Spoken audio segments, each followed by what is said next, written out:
The Zohar in Vayikra says an interesting thing. It says, Chedvot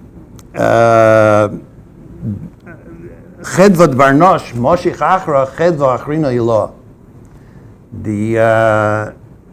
Basically translated, it's the Ribbon Shalom wants you to be happy. It's an important ingredient in choosing a career that people miss. A very, very common scenario that I have is guys coming in and saying, I don't care what I do, I just want to make a lot of money. That's really not a mahalach.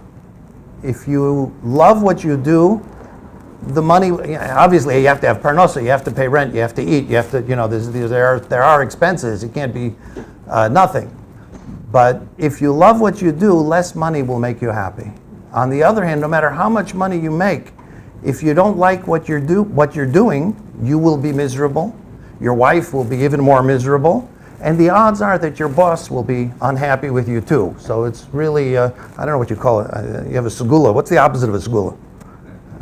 There's got to be a word for it, but I've never found it. But whatever it is, that's what it is. So it has to be something that you want to do. And that's really the most important ingredient. The best paid job with no education in New York is the sanitation department, garbage collector. But before anybody runs out, and I've had people tell, when I say this, they say, okay, I don't care about my COVID. How much I can make $90,000 a year the first year, I'm ready. I said, well, before you do that, you should be aware of a couple of important facts. About 95% of the garbage men are divorced. About 75% are alcoholics. It's a very simple cheshbon. When tension builds up in your body, it has to go someplace. Just like electricity, static electricity, just like anything else. You walk in the street, in the summer you're boiling, and in the winter you're freezing, and all your long people are laughing at you, and you see parents stopping and walking with their kids. They point, you see what he's doing? This is why you have to stay in school. It's business. You get on the train to go home, and everybody moves away from you. So that tension has to go out. It will destroy your shalom bayis. So after the first wife leaves, I can't do that. So you know what? I'll go out with the other guys for a drink after work. That's why you have so many alcoholics. So that's really not a mahalach. It's very important to keep this in mind, that what's important is something that you like to do. That is the number one cheshbon. Obviously, there's all these other factors that have to go into it. It has to pay a living wage. It has to allow you to, to be Shomer Shabbos and so on and so forth. Obviously, there are a lot of other categories too. The other thing is to be realistic. There's, between high school seniors and college students, there's close to 1.5 million people in New York City alone looking for jobs. There's a lot of competition out there. So you need to be able to present yourself properly, and the more you have to offer, the better your chances are. It would be a good point to interject that I'm not speaking just to people who are looking for jobs. Even if you have these ideas, it is, after all, supposed to be an entrepreneur's program. But even if you're planning to open a business, it's really a good idea to work first. They used to, I don't know if the term is used in Crown Heights, but in my youth they used to say Rebbe-geld. Rebbe-geld had nothing to do with the Rebbe. Rebbe-geld meant that you could learn on somebody else's dime. If you open a business and you don't know what kind of insurance you need, something's going to happen. Either you're going to get ripped off on the insurance, or somebody's going to have something, an accident or something that you're not covered for. Things are going to go wrong, and it's going to cost you money. If you work for somebody first, you don't have to pay for it, but you learn what kind of insurance you need. And the same thing with various housekeeping issues and advertising issues and all kinds of stuff like this. If you learn it from somebody, you can learn it from somebody else, and then you'll be able to know, and you'll be able to then take that experience and open your own business, and you'll be much more successful. The other part, of course, is that everybody that I meet here in Crown Heights seems to think that it's very reasonable to look for an $80,000 or $90,000 income to start, and it really isn't. The starting salary for four-year college grads varies depending on the subject, but between $32,000 and $42,000 a year, which doesn't sound like very much. Now, bear in mind that typically that salary is going to a guy who's about 22 and single. So, in the America at large, that's not such a terribly low number as it sounds like to, here in New York where things are more expensive, and to frum people who pay more for pretty much everything. But having, these very realistic outlooks is very important. And what else? Something Rabbi Cohn mentioned, the idea that you don't have skills is a mistake. The knowledge that you have the skills, you just need to know how to present them, is very valuable. My office moved a couple of years ago, but before that, I was across the hall from a UJA job placement program that dealt with totally not religious, Jewish people, but not religious. And they virtually all of them had college educations, many of them had advanced degrees. Their success at getting interviews was significantly better than mine for obvious reasons. I was dealing with people from Crown Heights. It's not, it's not that easy. The success at acing the interview, my record was like 4 times as good as theirs. It was amazing. They were going crazy trying to figure it out.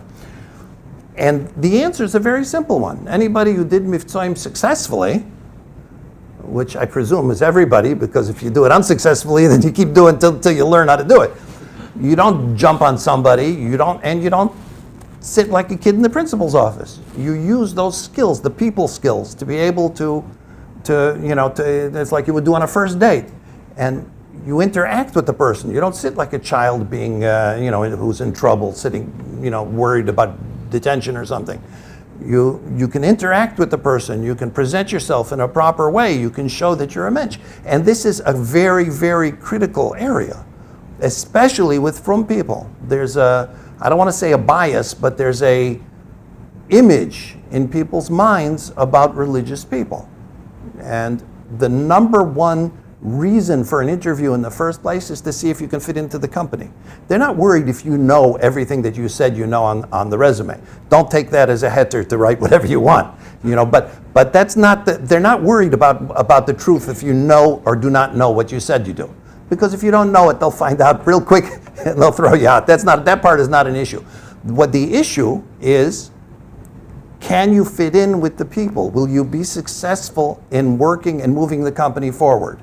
And the person who's interviewing you has a din, right? Shev v'altase odif. I don't know, I hope everybody remembers that from yeshiva. You guys aren't that old. If he doesn't hire anybody, he's got no problem. He just goes to his boss and says there were no suitable candidates. We have to run the ad again, or we have to run the ad someplace else. If he hires somebody who's a little weird, then there's a problem. He's got a problem. So they will hesitate to hire anybody who doesn't fit your typical profile. So a guy who comes in, whether it's with, in any way, obviously from, it's, everybody heard, my friend hired such a guy, and then his biggest client came in one time with his wife, and she was trying to be nice, and she tried to shake hands with him, and he went crazy. Or we had this important meeting at this really fancy restaurant, and the guy showed up with like 3 pounds of aluminum foil, and it was, everybody has these stories, true stories, not true stories, it doesn't matter, everybody's heard them. The point is that when you get to that level, when you get to that interview, you need to be able to be not as good as the other candidates. You need to be better. And that skill is something that hopefully everybody has, certainly should have anyway, from your experience growing up here in Crown Heights.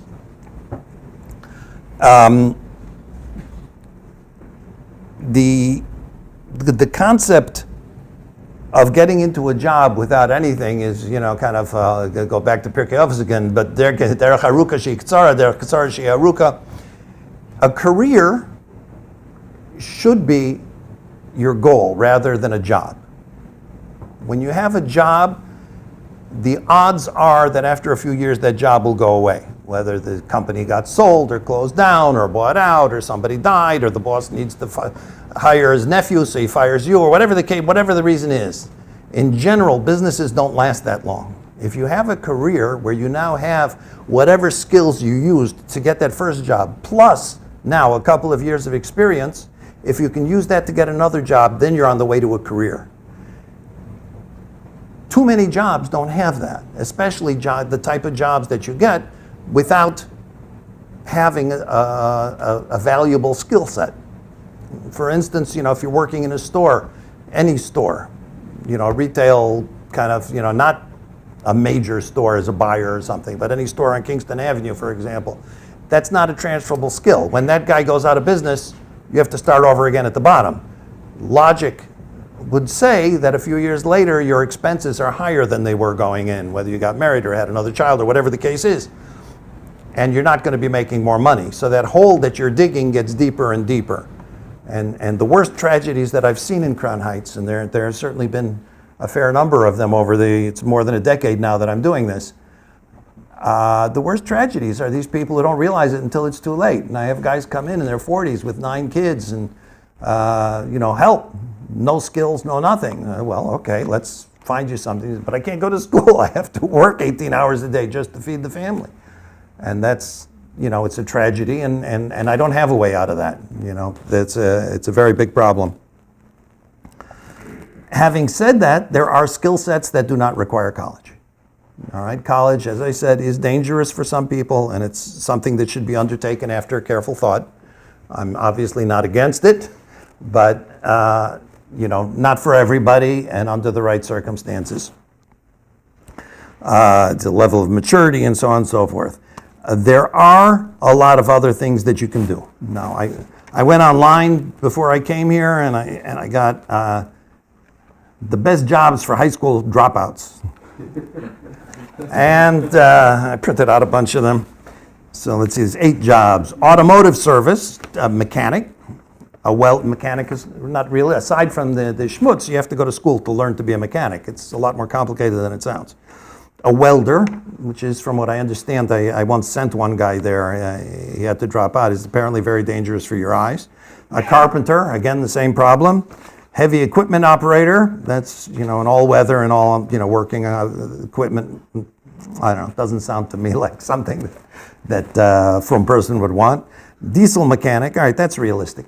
Heavy-duty, long-duty truck driver, that's a very big problem for, Shalom Bayis, obviously, but even Shabbos Yontif, it's going to be a problem. Executive assistant, that's a good one, except for the fact that you really need a good education to be an executive assistant.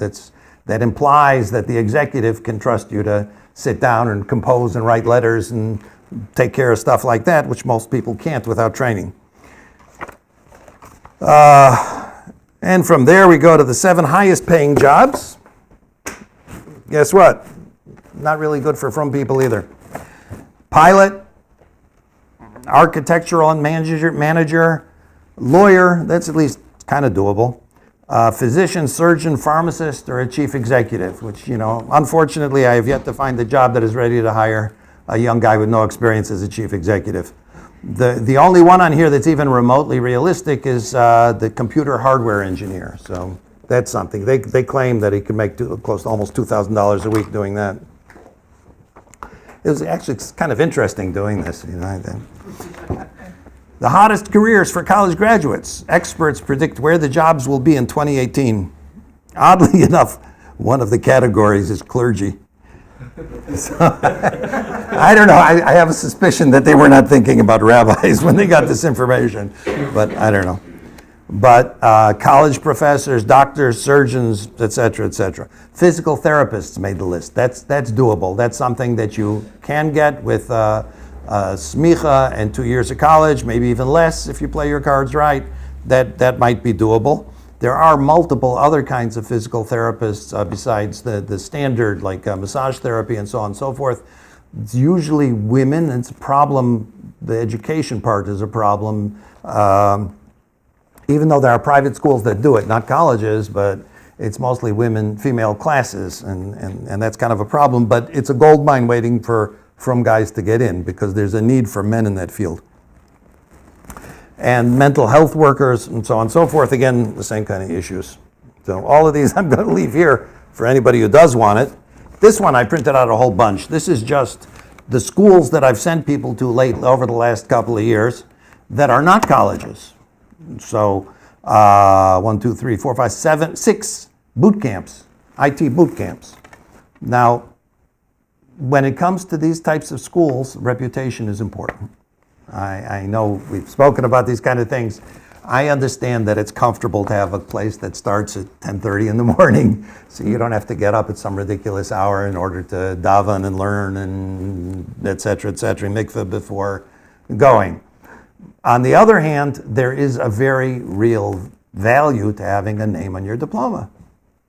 You know, it's that simple. It's a choice to make.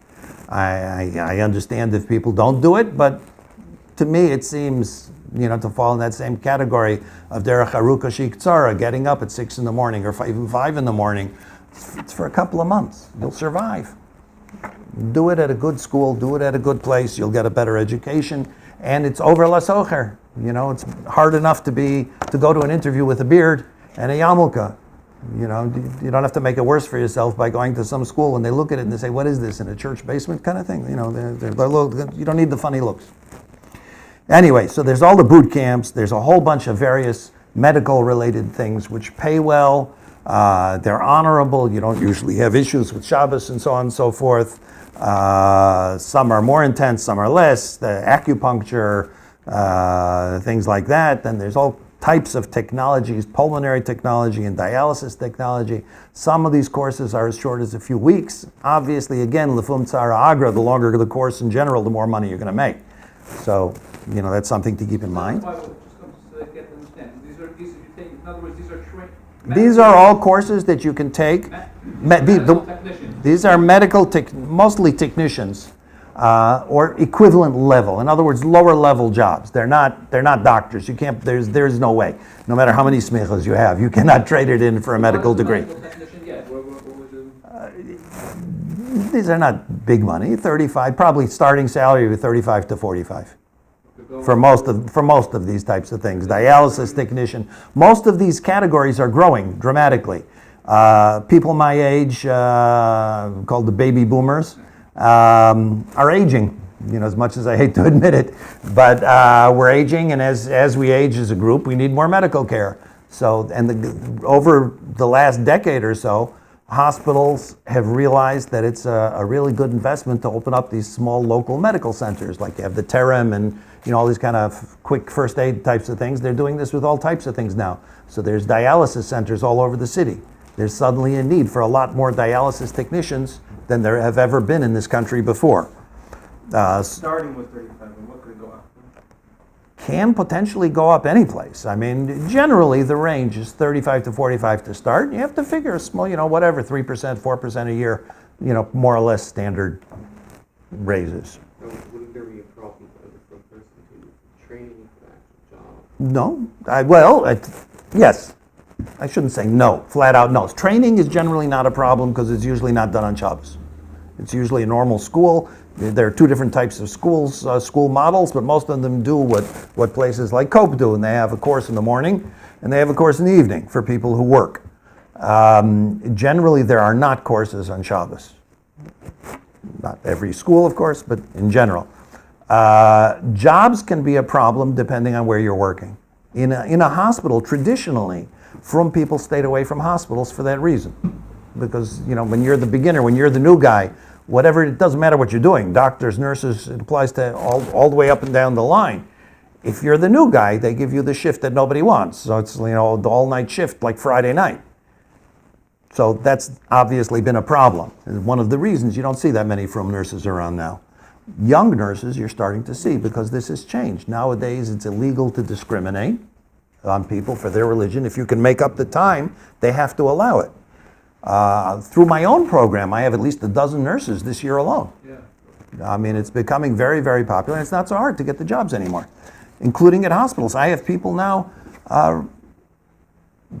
pretty much every major hospital you can name, Columbia Pres, Beth Israel, Mount Sinai. Well, Beth Israel now is part of Mount Sinai, but both of the main Mount Sinai, all over, even here, what's it called? Sorry? Kings County, yeah. Somebody right here in Kings County. So they're... I don't remember. Yes, I do actually. There's somebody at Methodist, yeah. But there are you know, there's a lot of possibility here with these types of things. There's also all different kinds of nursing and stuff. A lot of these things will also lend themselves to starting businesses. One of the wealthy, I mean, he died recently, but one of the wealthiest guys I knew was, I'm trying to think of a nice way to say it, being he's dead. A really bad student, let's just leave it at that. Really, really bad student in English and Hebrew and everything. And he was one of the early members of Hatzalah, and he somehow figured out that he could do it on his own. So after learning on Hatzalah's dime all the tricks of buying ambulances and making calls and how to bill it to the government and all kinds of stuff like that, he opened up a place of his own and he became fabulously wealthy. So, there's a lot of these other things. Dialysis centers, there's no reason why somebody can't learn the skill and then open their own.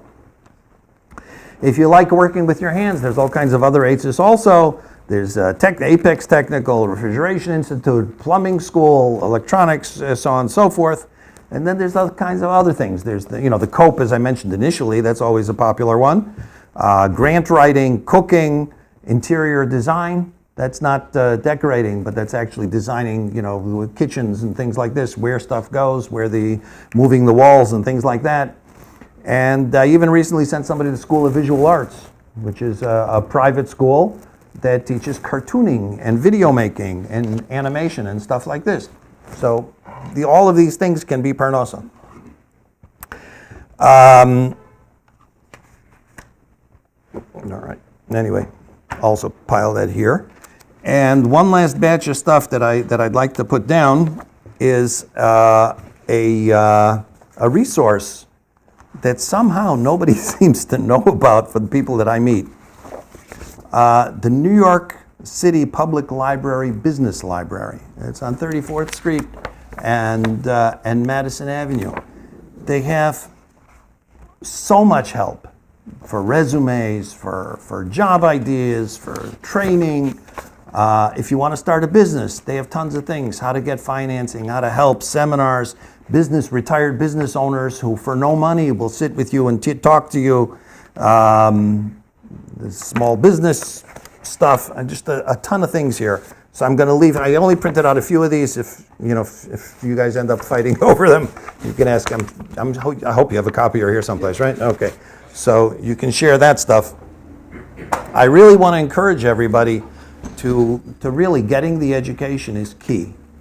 And it doesn't have to be college, and it doesn't have to be whatever, but it does have to be carefully thought out. It has to be something that suits you. It has to be something that's going to make you happy, that's going to improve your life, not something that's going to destroy you. And I mean that both in a religious sense and in a secular sense. There's not much gained. You get a good job, make a lot of money, and your home becomes miserable. So that's not cool. If you're already married, before you undertake any one of these programs, I strongly advise sit down with your wife and talk it over very carefully. Because inevitably, I've been through this. I mean, now I tell it to everybody who comes to me. But inevitably, at some point during the training, the night before you have a final or a test or an important something, your wife is going, but my best friend is getting married. You have to, I don't want to go like a divorcee to the wedding. You have to come with me. Or some equivalent thing. We have to go to my parents for whatever super reason it is. It's really important that you be on the same page. There is no sense in getting a good career and getting divorced over it. So, it needs to be thought out carefully.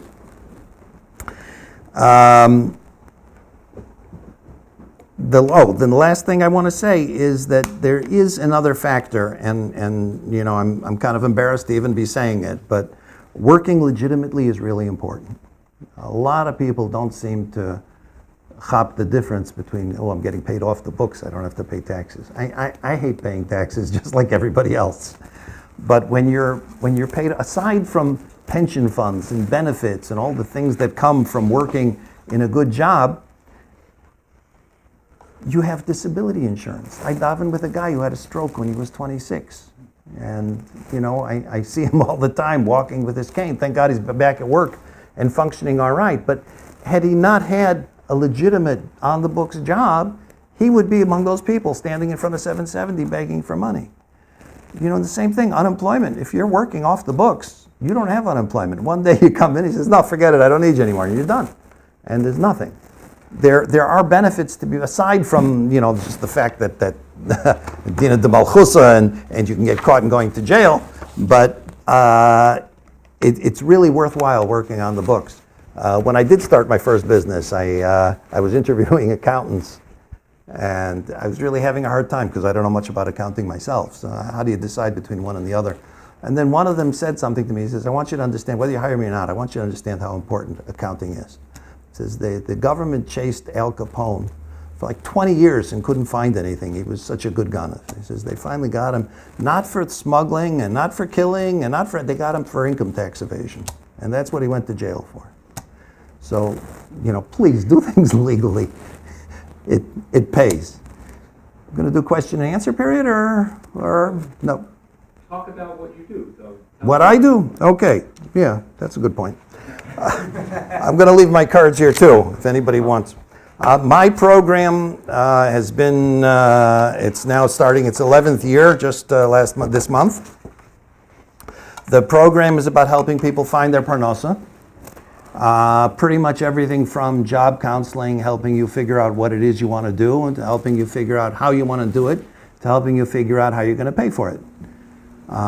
If I have a lot of money that I was given to give away for this purpose. It's obviously checks, not cash, but if it was cash, it would quite literally be a truckload. Over the years, I've given away hundreds and hundreds and hundreds of people up to $5,000 each. It's a lot of money. For all, not to the school. Yes, for use by them. Only the money goes directly to the school. The truth is that if you're going, there's a lot of money available for college, so that's kind of less of an issue if you're actually going to college. The new Excelsior grant that started just this past September is amazing. Even if your yeshiva or seminary took away the Pell and TAP money, there's still money available to you through the Excelsior program, so that's a really big deal. But if you're not going down that path, if you're going to one of the private schools, then I have the money that's available. And sometimes even for other schools, again, it's on a case-by-case basis.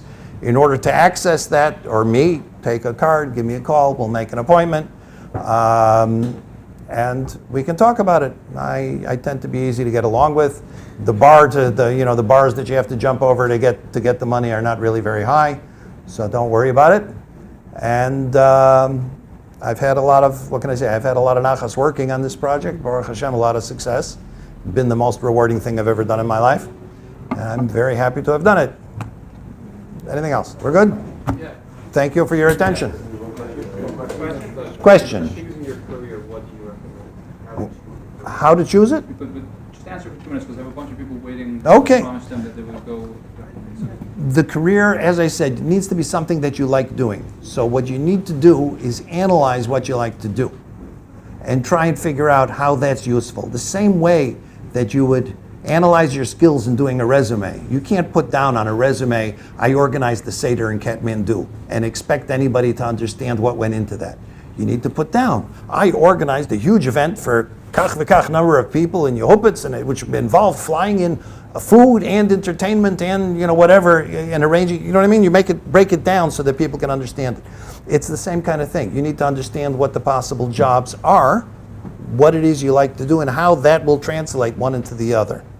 As a general rule, I have found, there are a lot of tests online and stuff, they generally do not work for frum people, because those tests do not take into account not how much money you need, not Shabbos, not Sneas types of issues and stuff like that. So I've not found them to be useful. I do usually just speak with people. You speak long enough, you're starting with a theoretical pile of every job in the world on the table, and little by little, how long are you willing to go to school, et cetera, and that's how you get to it. Okay. Thank you all for your attention. Okay, so take the mic. Yes, sure. Yeah, so that was really wonderful. Thank you, Yosef. And we're going to, I think, go to the next part of the program. I just want to say two things. The first thing is that the program that's housed at the Community Council, where we host Rabbi Yosef and also Jeffrey Prince, who helps people with finding jobs. And also there's a new program that's being developed now that Rabbi Wordy and myself and others have been working on, which is called Gesher LaParnasa, the Bridge to Parnasa. So it's a way of helping people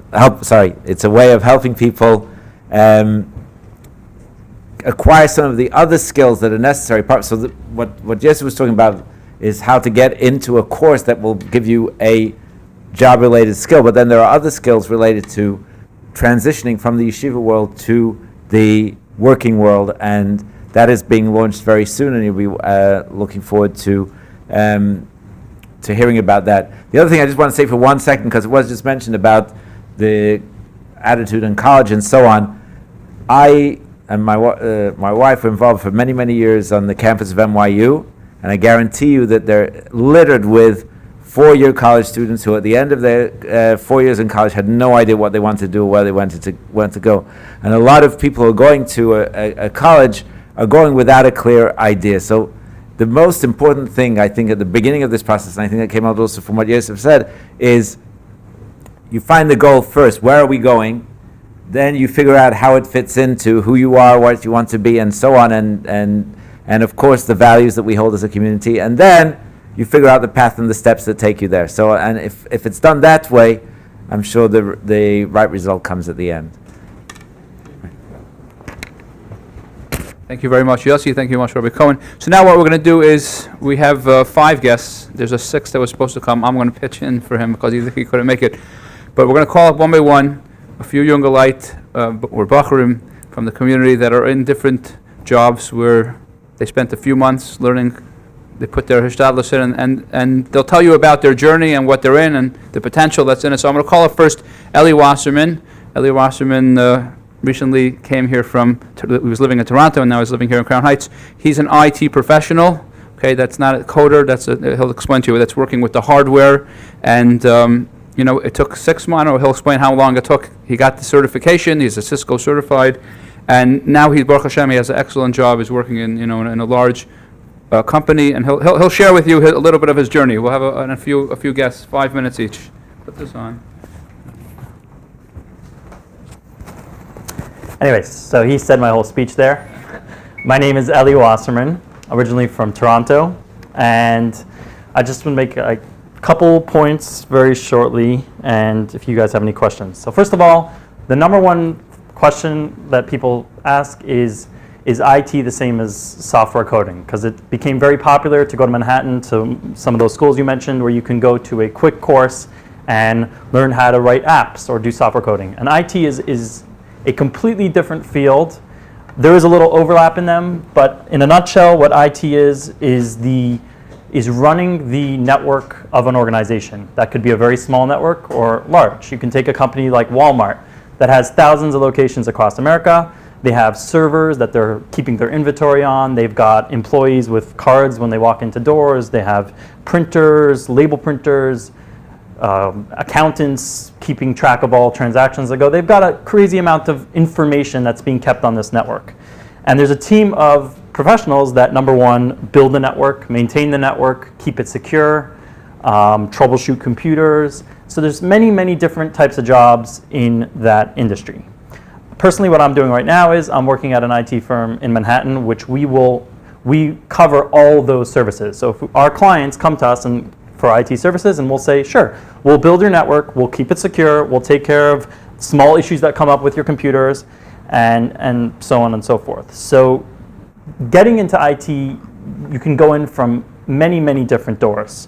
Literally, I can think of 10, 20 doors right now off the top of my head. You can specialize in building the network, which is what I did. I went and got a Cisco degree, which took me about 6 months. All I had to do was read a very fat book. And what Yosef said, there's no free lunch in America. I can't say that over and over again. Everyone reads online, CCNA in 2 weeks, CCNA in a week. Why don't I go do it? If it sounds too good, it is too good. So it's a lot of work. When anyone asks me, should I do it? If you're willing to really put your mind to it, there's some concepts in there. You got to be okay with really using your head, critical thinking, and stuff like that. But within 6 months, and I did this with a few people, you read a book, and you go and get your degree. You walk out with a CCNA, which we actually had a class here in CHYA for the past 4 months, where a group of 12 people got that or are working to get that degree. And that's it. You can go to an interview. You do not need a college degree, specifically with the IT industry. And I'm new to this, so I can't just put my foot down and say a statement, but I feel that there's more jobs than people right now. So if you look up, I Googled actually while I was on the couch, there's 3.5 million empty IT jobs right now in the United States. Empty jobs, just sitting there. Most of those are for higher level. They're not entry-level jobs. But it just shows you that if you're willing to put some effort into it, you'll get some traction. I think it's easier to enter the IT industry right now over software coding. Again, that's my own personal opinion. But it's a field where it's not so popular and there's a lot of room to grow. Security right now is a big concern. Every day you read in the news, someone else is getting hacked, how they got hacked, who hacked them, forensics afterwards to see what data was stolen, how it was stolen, things like that. Salary range, I would say an entry-level job for IT in New York City, you would be looking at 45, 50 would be the average, but it creeps up very quickly. If you look at someone who's doing this for I would say 5 years, you should be looking at 90 and so on and so forth. Again, you could do this and stay at 60 your whole life if you just do that and fix printers all day. But if you're willing to put some effort into it and specialize in a certain field, then you can really see rewards come back for that. That's about it. Any questions? I can go on for longer, but I'm... Are you in a rush to leave? I prefer the questions at the end. At the end, okay. I'm not in a rush, no. Okay. Some other things to mention is... what could I do? The interview process. I mean, I speak to some people, fellow colleagues in this industry, if you are sharp on LinkedIn, if you have your resume out there and your skill set, specifically, they're reporting to get job offers coming to them. So they're not even looking out, they're just getting recruiters sending them mail. Most of them are going to be jobs that maybe not fit you, but it's worthwhile to sharpen up your LinkedIn profile specifically within the technical industry because that's where they're going to be judging you. The paper you email them is not as important. Obviously, it has to be sent there with them. I mean, I can go on for longer. How much time do you want? 1 more minute. 1 more minute? This is... I'll just take questions. I don't... No questions? Oh, at the end of the whole thing. Okay, fine. Everything is over. Everyone will huddle around. Okay, so then I'm done. And then that's it in a nutshell. I just don't want to hold everybody for too long because we have more guests. Okay, so next up we're going to call up Mendel Blasovsky. Mendel is a coder and programmer. He did a 6-month boot camp. He's going to share a little bit about that journey and the opportunities that come along with that. So clip yourself on over here and... Thank you. Hey, good evening. This really feels formal. Self-confidence just like spiked. My name is Mendel Blasovsky. I'm from Queens, New York. Live in Crown Heights currently. Alitair grad and proud. Yes. Limode Kodesh till the end. Now, I'm currently a software developer for a nonprofit organization in the city called DoSomething.org. It's the largest tech nonprofit dedicated to young people and social change, essentially a secular Tzivos Hashem of sorts for teens and college grads. But we're making the world a better place, which is beautiful through code technology and many other beautiful ventures. So some definitions about the world of technology, because it's very varied. As you just heard from Ellie, like many people may have not realized, like IT is within the tech industry and is like a rapidly growing and lucrative field. Tech as it relates to software development kind of encompasses like any company that delivers technology as a service or as a product. So think Uber, think Chabad.org, which is another tech nonprofit in the neighborhood. And the world of like technology as it relates to software development encompasses different roles from like product manager to UX UI designer to actual software developers and many others. So the career trajectory is wide, varied, and can go really high, up to like CTO and other executive positions. But then I'm going to talk about specifically software developers, the people who write the code, which is what I attempt to do every day. Now, software developer also carries many monikers. Programmer, coder, software engineer, software developer, hacker, black hat hacker.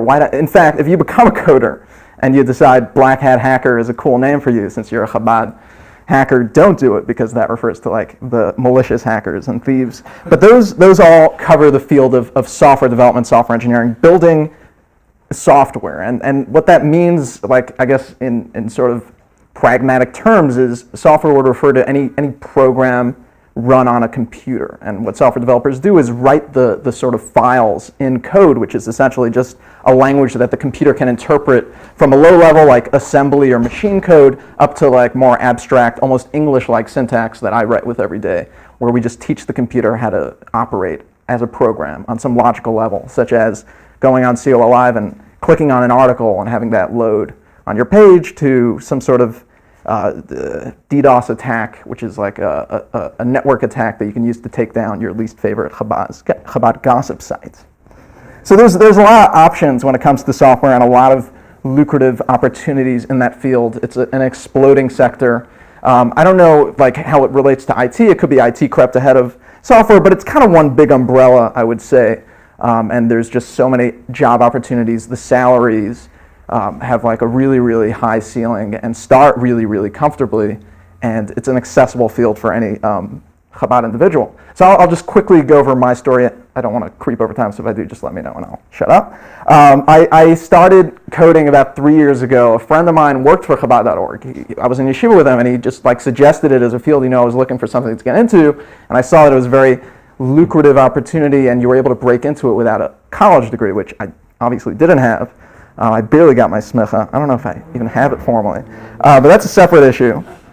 But I started self-learning just to see if it was something that related to me, that I felt like I could succeed at. So I did some like preliminary entry-level free courses online. It seemed really fun, and then I had to sort of debilitate between going the code bootcamp route, which are these training programs, really intensive, like 6-month or 3-month programs. They generally cost around $15,000 to $20,000. They're expensive, they're hardcore, but they take you from 0 to hero in like a very, very short amount of time.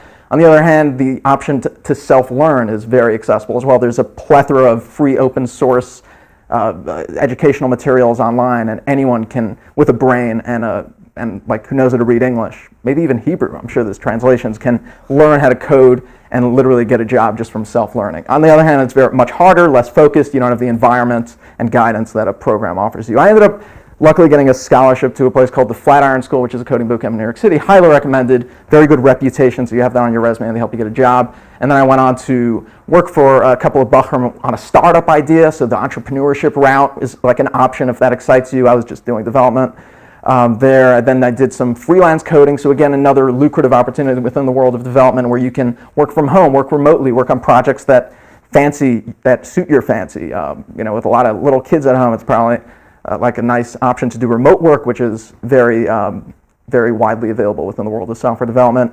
And until I got this job, which is, I guess, a more sort of classic 9-to-5 role where I go in every day and work for them. So it's really a wide, varied field. And in terms of actually what you're learning and studying, again, to reiterate, no need for a college education, no need for a mathematical background, no need to, literally if you know how to speak English and reason reasonably about analytical things, which every respectable Chabad Bacher does, having learned Chassidus, Gemara especially. In fact, one of the juxtapositions between like Talmudic analysis and code that I like to think about is the Gemara in Pesachim. Test on Medalef, it's definitely not, but I'll make as if it is. When you're finished being Baidak house for Chametz, there's this bit about like, what if a mouse comes in or a weasel comes in with a piece of bread in its mouth, then it leaves, it's a white piece of bread, a black piece of bread. What if it's a mouse? What if it's the weasel with the mouse in its mouth with a different colored piece of bread? Like this sort of, until they threw Rava out of the base Medrash or something.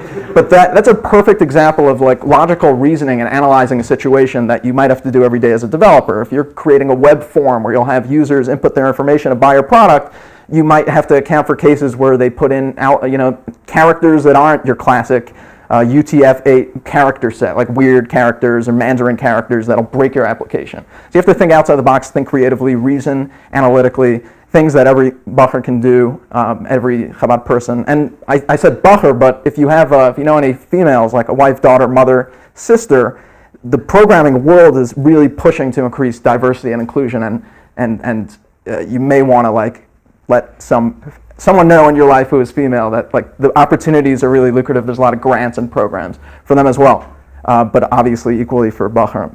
I say Bachram because I'm a Bacher. I mean Chabad, Jewish, human, anyway. So that's really, I don't know why I say Bacher. I'm sorry. Yeah, but that's really the pay range is. I think the average salary for a developer in New York City is something along the lines of $86,000. That's not to say that's what the offer you're going to get off the bat, but that shows you sort of the range. Like you can get an entry level for 60. You can. I spoke to someone who just graduated a boot camp and was a smart negotiator. He got an offer for $100,000 for some like weird consulting firm. So it's lucrative. It takes a ton of work, as Ellie said. I want to reiterate: no free lunch. You really have to work hard, but it's so accessible. All the soft skills that are required are intuitive or something you pick up on the time. It's just such an interesting and opportunity for anyone who is looking for something. That's my time. Thank you so much. I'll be here to answer questions if anyone wants to know. Okay, next up, we're doing a lot of computer stuff. So one more computer style. I'd like to call up Menachem Gurevich, who's a graphic designer. Okay, and there's a lot of opportunity in graphic design. And so, without further ado. Thank you, Yeshua. Just like this. Boom. All right, hey everyone. Thank you, Yossi, for your wisdom and guidance. It's great. Just pull this up. So I was asked to speak a little bit about graphic design and what it takes for someone coming out of yeshiva to become a designer. So first, I guess, a little bit about myself. My name is Mendy G. I'm a designer with 6 years of experience. I've been doing this for quite a bit. I've worked on my own and for a number of different firms in Crown Heights. I have worked on different projects ranging from logo design, branding, Chabad, capital campaigns, building campaigns, different things within Chabad organizations. And recently, I've just went on my own. I started working on my own for myself, and it's Baruch Hashem been highly fulfilling. So I guess before I go any further, you guys should all give yourselves a pat on the back because as Yossi mentioned, and I think Mark Cuban likes saying it, the one thing you can control, or one of the things you can control in life is the amount of effort you put into something. So you're all showing effort by coming here and trying to push forward and achieve something that you hadn't achieved up until now. So good for you. So what is graphic design? I'm going to go in a little bit about what graphic design is, or what design is, and who designers are, and kind of a very basic way to become a designer. All right, so what is graphic design? Graphic design is not just art. Picasso was an artist. Paul Scher is a designer. It's about communication. Designers take problems and communicate them. So if there's a visual communication problem, we can present information that is accessible and understandable and memorable, ultimately, we hope. We use a bunch of different skills that we have, from, arranging information properly, taking people's ideas and that they don't know how to express and funneling them down to the core message, and then taking that message and communicating it to the audience. What are some qualities of a good designer? If you think you have some of these things, if you think you have some of these qualities, this is definitely something that you can think about looking to get into. Are you organized? Do you approach and solve issues with a very methodical and systematic way? Do you see something and you say, this is how I'm going to approach it, this is how I'm going to tackle it, and move on from there and take it step by step? That's a very designer-esque quality to have. Are you a good communicator? Do you know what you're trying to say? Are you able to say it to who you're saying it to? Are you very clear with what you say? Are you creative? Design is not only communication, but there's also kind of taking the message and communicating it in a creative way, something that is lasting, something that is memorable, something that makes an impression on someone. And lastly, I think this is definitely the most important quality of any designer, empathy. Are you able to understand someone's feelings and put yourself in their situation? Any designer has that quality. Any designer worth his salt has that quality. because you want to be able to really understand the user. I mean, Mendel touched on user experience design for a second, but that is really what user experience design is.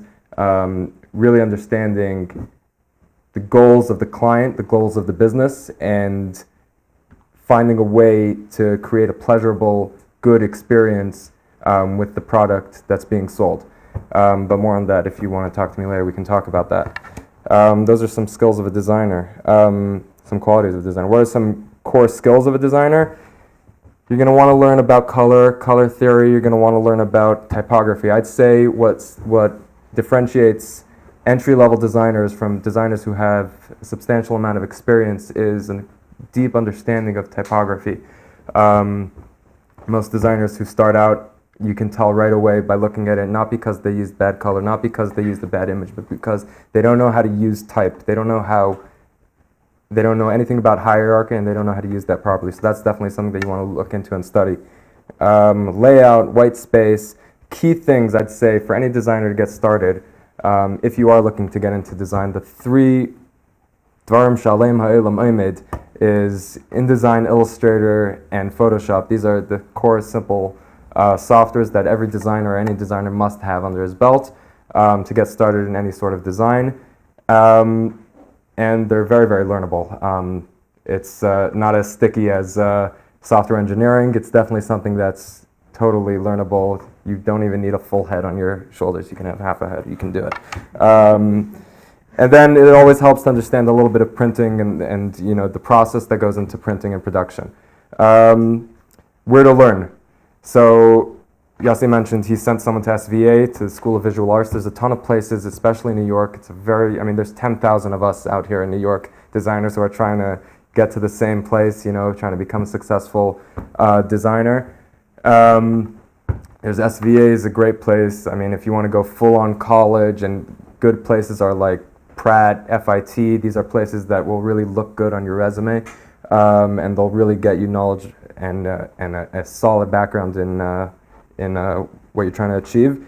If you're more a self-learner and if you want to get stuff done on your own, which a lot of people in Chabad have, and a lot of us really can do, and really anyone can do, a great place to start out, I would say, 3 places would be Skillshare.com.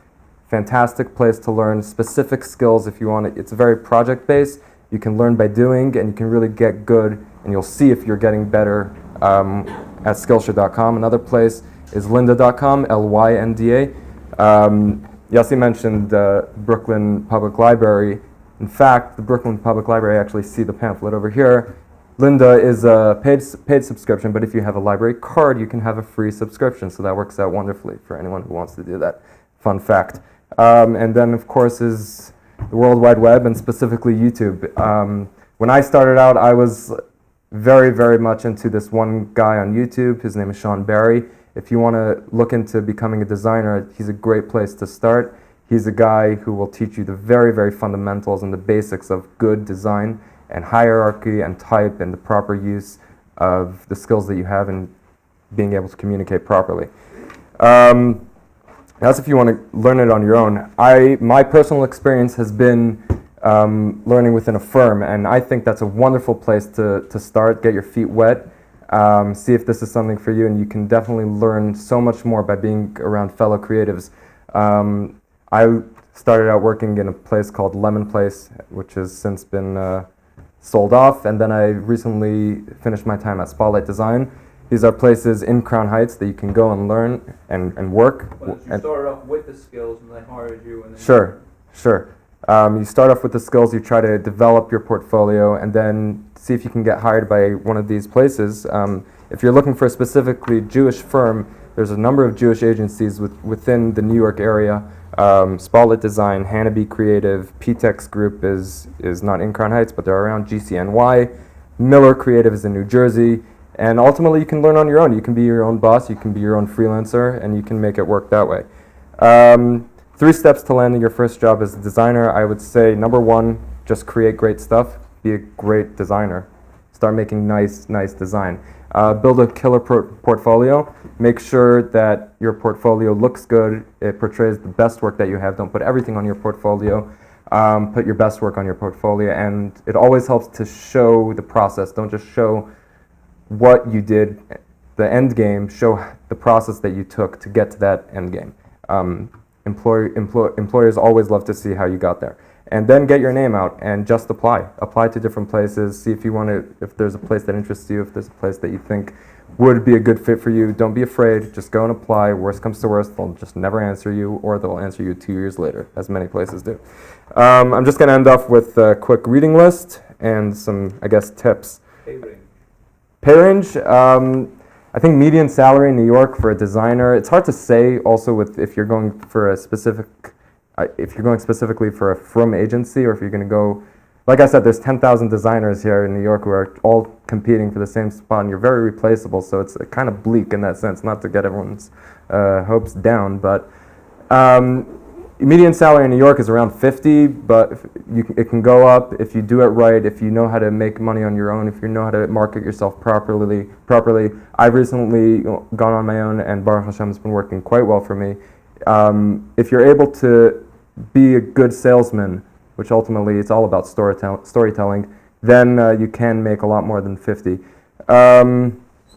So things that are great things to read up on. This is great inspiration for anyone who's looking into design. It's called Steal Like an Artist. It's a book by Austin Kleon. Basic idea is that everyone copies each other. Just do it, and do it right, legally, obviously. If you want to really nail typography, there's a book called The Elements of Typographic Style by Robert Brinkhurst. There's a book called Just My Type by Simon Garfield, and there's a book called Thinking with Type by Ellen Lupton. These are all great books to get started on design. And then a great source of a book that really inspired me and really got me going, and this is in general in any career you want to take, is by Seth Godin, Poke the Box. And that idea is just get out there and just start doing. The whole world is waiting to be rattled. Just kind of do it, and then you'll find your way from there. Online, there's a number of places to look. Designbetter.co, Behance, Dribbble, and Brand New are some sites that are great to follow. And then just some things that, if anyone who's looking to get into design, these are some things you should definitely keep in mind. Follow other great designers and engage with other designers. Try to be current, be social, make yourself available. I would say try to specialize in something. Don't be the guy who does everything, because then you're doing nothing. Try to specialize in something. Be a guy who does user experience design. Be a guy who does branding. Be a guy who does catalogs. Be that guy who does book covers. These are things that once you build a name for yourself, you're much more marketable, and you're that guy. Don't get discouraged. I remember my first year living on my own in Crown Heights. I remember just being in the shower, because you always get these thoughts in the shower. I had finished my first year in Crown Heights, and I was like, shoot, I'm poorer than when I started. So don't be discouraged. Your best work is always ahead of you, not behind you. And Hatzlacha Rabba. Thank you. That was awesome. Okay, next up, we're going to call Rav Beryl Brockstadt. Beryl is an accountant working now with a prestigious accounting firm, and he went through the COPE program. He'll share with you a little bit of his journey.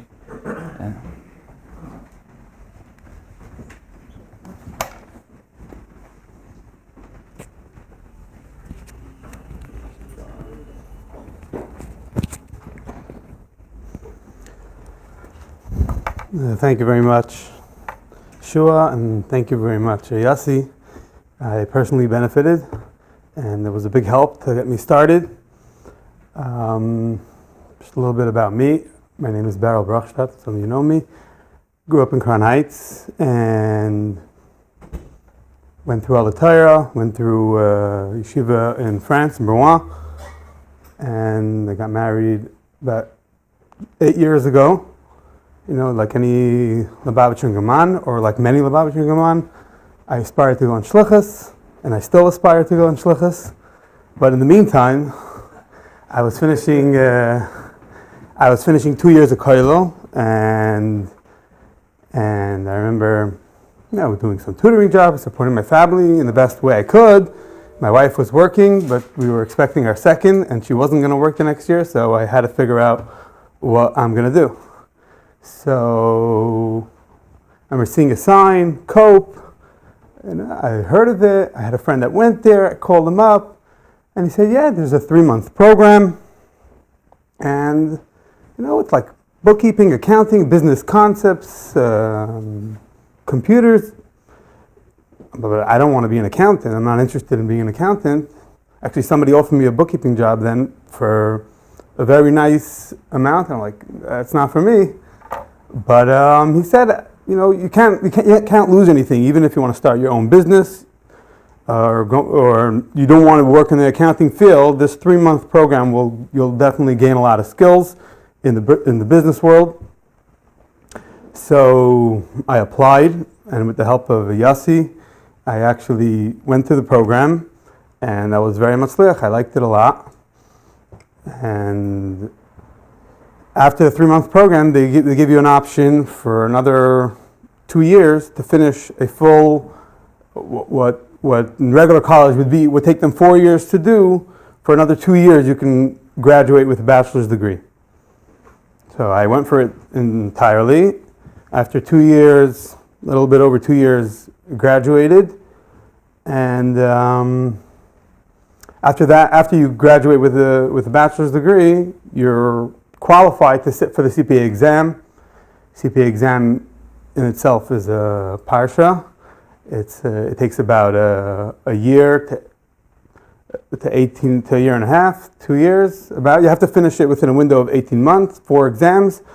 But it's not rocket scientists. You don't have to be an Einstein. It's doable for anybody who puts the effort, who shows up. I like to give the analogy many times. People ask me, is it hard? Is it, So it's less than 50% pass rate. So, how did you do? People sweat when they go there. I said, listen, is it hard to run a marathon? It's not so hard. You just have to train for it. So if you do proper training, you'll just run through it no problem. And that's exactly how the exam is. Just a little bit about the accounting field. There are a lot of myths out there about, people don't know exactly what accountants do.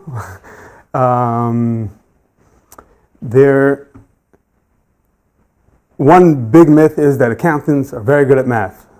Accountants are not mathematicians, and they don't have to be actuaries. They don't have to be very good at math. Obviously, you have to have basic math, but today most of the math you're doing is with the computer, and if you know basic math, you can get very far in accounting. Basic math, good question. No. Addition. Algebra 2 or up until algebra? Up until algebra 1. You know what I mean? So like addition, multiplication, division, and subtraction. That's it. That's what you have to know. Obviously, you're gonna get yourself knowledgeable with other things as well, and you're gonna know more. But in your day-to-day work, that's all you're really dealing with. So in accounting, in the accounting field, there's accountants that are involved with tax. That's about, let's say, 30% of what accountants do is taxes. Another 40%, I would say, is accounting, bookkeeping as a beginner, but accounting, just keeping the records of a company, and a little bit consulting, and then another 30% is auditing. I'm an accounting firm in the city, and 90% of what I do is auditing. I do 10% of taxes. Explain what auditing is. Auditing is basically people when they hear auditing, they think taxes also. Auditing has nothing to do with taxes. There are times when you get audited because of your taxes. The IRS is auditing you, auditing your taxes, and auditing your financial position because of your taxes. But auditing in the accounting world has nothing to do with, not much to do with taxes. It's, in short, when a company, for example, wants to take a loan from a bank, a very big amount, so the bank wants to know what your financial position is, where do you hold, so you can print out a bunch of papers and reports and say where you hold, but they're not going to trust you unless you hire an outside accountant, an auditor, who's going to audit your books and give a stamp on it, and give his opinion that your books are okay or not okay. That's what an auditor does. A little bit. So I finished after the first program of COPE. After 3 months, you're ready for a job. You don't have to graduate school for a job. After 3 months, you're ready for any accounting entry-level job. I got a job. Another differentiation, there's two fields in accounting. Besides the type of work you do, you can work privately, which means that you work within a business and you keep the records within a business. That's in the private sector of accounting. And you can work in public accounting. Public accounting is that you're not working within one business, keeping their records, keeping their books. You're working in a firm of accountants, and you're keeping the records and books or auditing or taxes of hundreds of companies. So for 3.5 years, I worked in private for one business. I was the controller. I started off as a bookkeeper. Very quickly, if you're devoted and you're good at your work and you gain trust, you can rise very quickly. After 3.5 years, I kind of saw the ceiling, and I saw that the real opportunity for me, at least, would be in public accounting, and even in private accounting, real high-paying positions as a controller or CFO are looking for people who had public accounting experience. So after searching probably for a year for the right opportunity, somebody actually reached out to me, through COPE. They reached out to the HR department of COPE, and then they called me in for an interview. I went there about a year ago. Baruch Hashem, very, very much sliach. In private accounting, I was working for a company. I was working as a controller for a company in the 7 digits, 8 digits actually, and now I'm a lead auditor for multiple companies, with assets over $100 million and revenue over 250 and up. So, very quickly, I just went into this about 5 years ago. I started working close to 5 years ago, and very quickly, you're able to rise. I had a friend who, he actually started off originally in public, and now he's in private. The first thing, the question you asked right away is, what's the pay range? So as beginners, it's pretty low. It's like, some people actually work for free. Internship, they just give me work. And as they prove themselves, so in the beginner, if you're making 35 to 40, you're good. You're good. But afterwards, after a year, you'll easily rise. After a year, 2 years, you'll easily rise. The median would be 75 to 90, 95. After 5 years, you could have a senior level position with 100 to 150, and really once you're in that position, the sky's the limit, and you can become partner in a firm, and you can make more than that. Obviously, everybody's journey is different. There's no guarantees. You have to work very hard. Accountants work very hard, especially in tax season, 3 months a year. You're working over 50 hours a week, and that's a little. Erev Pesach, it gets tough, and I would reiterate what Yossi said about, nothing gets done without support from the family, and I guess I covered everything.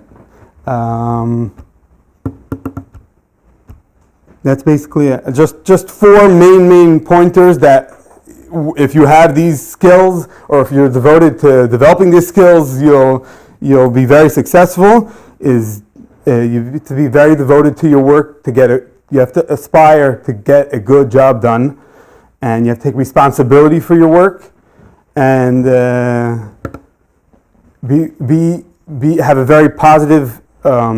Be very positive to the workforce you are. You have to be that person that your boss says, if we lose him, we don't want to lose him. We don't want him to go for anything. And obviously, first and last, and everywhere in between, you have to have a lot of siyat dishmaya. Okay, one more guest, and then I'm going to finish off with just one comment. He's been waiting so patiently. We have David Vogel. We've been doing a lot of computer, white-collar things, but David is in the electricity field, and he's going to share a little bit of his journey. It's like a totally different field. Give you a little bit of a, panorama view. So please come up.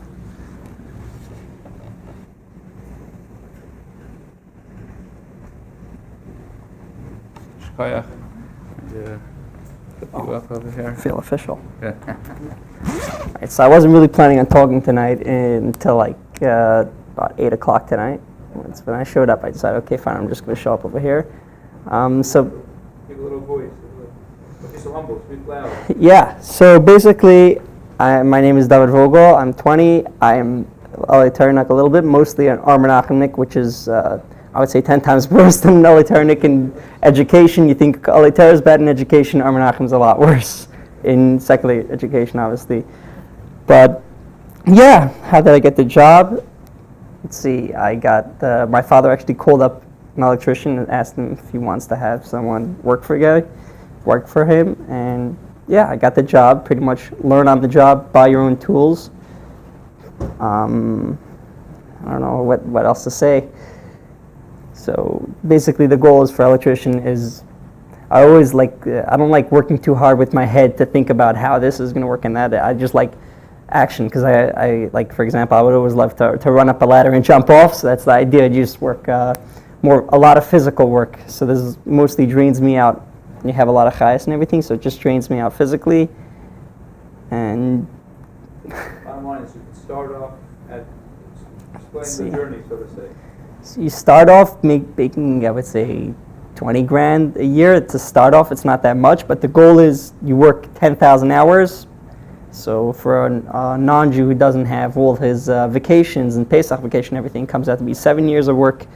For a Yid, from Yid, everything comes out to be 10 years of work, but at the end of the day, 10 years you get your license and your electrician license, and then all you got to do is sit on the couch and just rent out your license to a whole bunch of rookies that want to start their own company, and you just pull off whatever commission you want from them. So that's the goal. I mean, even my boss, he himself is not licensed. He's using somebody else's license, and that person's just like 60 years old and just chilling, never worked. Like, he did his work. He was actually around, like the original guys who have license now are just guys who actually pay for license. 30, 40 years ago, it wasn't, when they weren't that strict on it, you just paid like 50 grand for license, but now you got to work 10,000 hours. So, yeah. I don't know what else. Thank you very much for sharing. Okay, so I just want to finish up with some final thoughts. Look, tonight was just meant to be like a primer, but no means exhaustive. There's a lot of different options out there, like you learned last night, based on your personality and where you think you fit. There's many different options that are out there. There was one more guest that was supposed to come tonight. I just want to talk about this because it's like a new age type of job, but it's also something that if you get a little bit of training, it's in high demand, and that is digital marketing. Okay, nowadays every company needs to market themselves out there into this whole new world now. Now it used to be you just put an ad in a newspaper, you put an ad in a magazine. Nowadays, it's digital marketing. It's your brand image. It's having the right content that's out about you. It's placing your ads in different places. I mean, there's so many. I can't speak. My guest was supposed to give you the full overview, but it's a very high demand job, and it's something that you could take a certain amount of training for, and then you work in a company and you get a certain amount of skills, and it's a respectable paying job that you could also break off on your own and start your own company as a result of it. There's many different forms that it comes in with digital marketing. So it's another field, it's another way. And we didn't speak about so many other things that are out there. I didn't bring any salespeople to come talk, but if you're a type of person who's very, has a lot of bravado and a lot of gusto, there's tons and tons of sales jobs that are out there. I mean, there's so many different things that are out there, so many different options, and it boils down to, like Yossi started off, and like the class last night was, who am I? Right? You ask yourself, who am I? What gives me my geschmack? and then based on knowing who you are and where your personality falls into, you pick that channel, that sinor, and you run with it, and you put the koiches into it, and with Hashem's brachos, turns into hatzlacha. So the class is not over now. Now all the teachers and all the speakers are here. Anyone that you heard, anyone that caught your interest, please talk to them. Ask them for more information. Yossi's here. Yossi's here the whole entire year with his services. Have a wonderful night. Tomorrow night at 7:30, we do the next class, and that is, now that you learned about yourself and now that you learned about your options, how do you present yourself when you go hunting? That's tomorrow night. Strategies for how to hunt and how to present yourself when you hunt. We'll see you tomorrow night, and feel free to hang out.